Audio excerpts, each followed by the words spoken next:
ప్రముఖ దర్శకుడు ఎస్ఎస్ రాజమౌళి దర్శకత్వంలో ఆర్ఆర్ఆర్ విడుదలయ్యాక హీరోలందరూ మల్టీ స్టారర్ సినిమాలు చేయడానికి ఎంతో ఉత్సాహాన్ని చూపిస్తున్నారు. ఇక గతంలో అక్కినేని నాగేశ్వరరావు, సీనియర్ ఎన్టీఆర్, కృష్ణంరాజు, శోభన్ బాబులు మల్టీ స్టారర్ సినిమాల్లో నటించారు. అయితే 90లలో అభిమానుల మధ్య గొడవలు జరుగుతున్నాయనే కారణంతో హీరోలంతా మల్టీ స్టారర్ సినిమాల్లో నటించడం ఆపేశారు.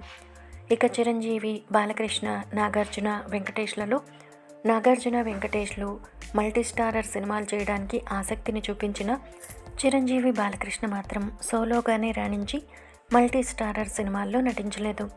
అయితే 20 ఏళ్ల క్రితం చిరంజీవి, జూనియర్ ఎన్టీఆర్ కాంబినేషన్లో ఒక మల్టీ స్టారర్ సినిమా అనుకున్నారట.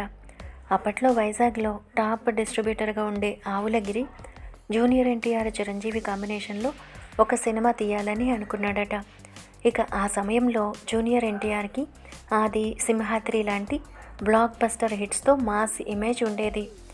కాబట్టి చిరంజీవి, జూనియర్ ఎన్టీఆర్ ఇద్దరు మాస్ హీరోలే కాబట్టి వారిద్దరి కాంబినేషన్లో సినిమా చేస్తే బ్లాక్ బస్టర్ హిట్ అవుతుందని అనుకున్నారట.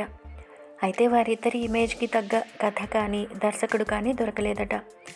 కానీ ఆర్ఆర్ఆర్ రూపంలో రామ్ చరణ్, జూనియర్ ఎన్టీఆర్ కాంబోలో సినిమా రావడం మాత్రం విశేషమనే చెప్పాలి.